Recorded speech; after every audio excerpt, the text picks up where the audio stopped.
সোনার গল্প আমরা অনেক শুনেছি, কিন্তু কখনো কি ভেবেছেন একটি বাঘের মুখে সত্যি সোনার দাঁত বসানো হতে পারে? হ্যাঁ, এমনই এক অবিশ্বাস্য ঘটনা ঘটেছে জার্মানির এক অভয়ারণ্যে। সেখানে বসবাস করে এক বেঙ্গল টাইগ্রেস, নাম তার কারা। খেলার ছলে খেলনা কামড়াতে গিয়ে ভেঙে যায় তার একটি দাঁত। এতে প্রচণ্ড যন্ত্রণা শুরু হয় আর দেখা দেয় ভয়ঙ্কর ইনফেকশনের আশঙ্কা। কারার এই বিপদে এগিয়ে আসেন আন্তর্জাতিক পশুদন্ত চিকিৎসকরা। ডেনমার্ক এবং অস্ট্রিয়া থেকে বিশেষজ্ঞরা জার্মানিতে ছুটে আসেন শুধু তাকে সাহায্য করার জন্য। চিকিৎসকরা প্রথমে ভাঙা দাঁতের একটি নিখুঁত ছাঁচ তৈরি করেন। এরপর সেখানে বসানো হয় এক বিশেষভাবে প্রস্তুত সোনার ক্রাউন বা সোনার দাঁত। কেন সোনা?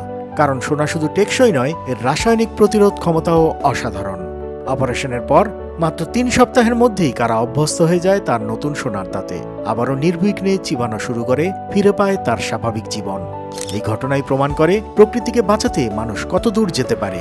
আর কারা হলো এক জীবন্ত কিংবদন্তি, বাঘের মুখে সোনার দাঁত। যদি ভিডিওটি ভালো লেগে থাকে, লাইক, শেয়ার আর কমেন্ট করতে ভুলবেন না।